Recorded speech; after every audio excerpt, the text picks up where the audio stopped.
بسم اللہ الرحمن الرحیم۔ کوئی کام بھی بغیر اہتمام کے کیا جائے گا تو اس کا اثر نہیں ہوگا۔ جو کام بھی اہتمام کے ساتھ کیا جائے گا، چاہے کام غلط ہو، اس کا اثر ہوگا۔ اگر کام ٹھیک ہے، صحیح ہے، حق ہے، سچ ہے، تو اسے اہتمام کے ساتھ کرنا ہوگا تاکہ اس کا اثر ہو۔ ایک صاحب کہنے لگے میرا بچہ نماز نہیں پڑھتا۔ میں نے کہا آپ پہلے بتائیے آپ کیسے پڑھتے ہیں؟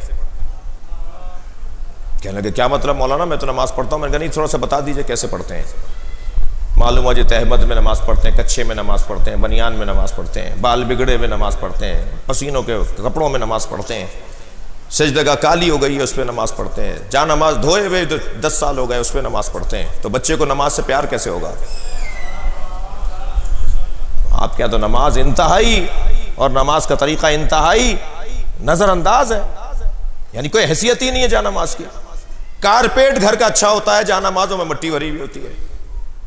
مجھے معاف کیجئے گا اگر جس کے ہاں نہیں ہے تو وہ پریشان نہ ہو جی، چکنی ہو جاتی ہے سجدہ، مجھے معاف کریں میں بہت نیچے آ کے بات کر رہا ہوں۔ کیسے بچے کو پیار ہوگا نماز سے؟ بھائی یہ بچہ اس وقت نماز سے پیار کرے گا کہ جب دیکھے گا کہ ابا غسل مستحب بھی کر کے آئے ہیں، اجلے سے کپڑے پہن کر آئینے کے سامنے کھڑے ہو کر خوشبو لگا رہے ہیں، بالوں میں کنگھی کر رہے ہیں اور سنور رہے ہیں، بن رہے ہیں، اور وہ بڑھ کے پوچھ لے کہ ابا کسی گورنر سے ملنے جا رہے ہیں، تو وہ پلٹ کے کہے کہ گورنروں کے گورنر سے ملنے جا رہا ہوں۔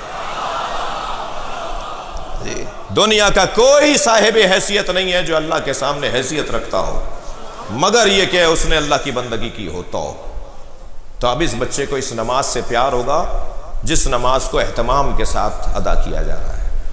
کہنے کی ضرورت ہی نہیں ہے ایسے بیٹا نماز پڑھو، میں خود اپنی نماز کو بہتر کر لوں۔ ایسے ہی عزاداری ہے، ایسے ہی جلوس ہے۔ ابا تو ویسے ہی 10 دن کے مسلمان ہیں، اور بعض تو 10 دن میں بھی 9 اور 10 محرم کے ہیں، اور 9 اور 10 محرم کو بھی پورے جلوس میں نہیں جاتے، اس لیے کہ سال بھر عادت نہیں ہے مجلس اور جلوس میں جانے کی۔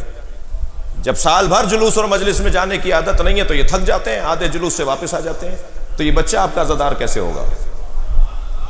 یہ بچہ آپ کا ماتمی کیسے ہوگا؟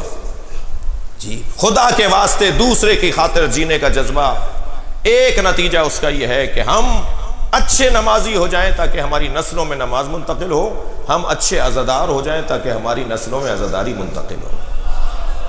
اہتمام کریں۔ اللہ نے پیسہ دیا ہے، اس کا مطلب یہ ہے کہ تکبر کریں۔ مجلس گھر میں ہو رہی ہے، نوکر فرش بچھا رہے ہیں، نوکر مائک لگا رہے ہیں، نوکر تبرک تقسیم کر رہے ہیں، نوکر تبرک بنوا رہے ہیں۔ نوکر تو بڑا سمجھدار ہے، تنخواہ بھی لے گا، حسین سے شاباش بھی لے گا۔ آپ نے کیا کیا؟ یہ کون سا اسٹیٹس ہے کہ جی بڑے آدمی ہے تو اب ہم کام نہیں کریں گے، نوکر کرے گا؟ حسین کی بارگاہ میں کوئی بڑا نہیں ہے۔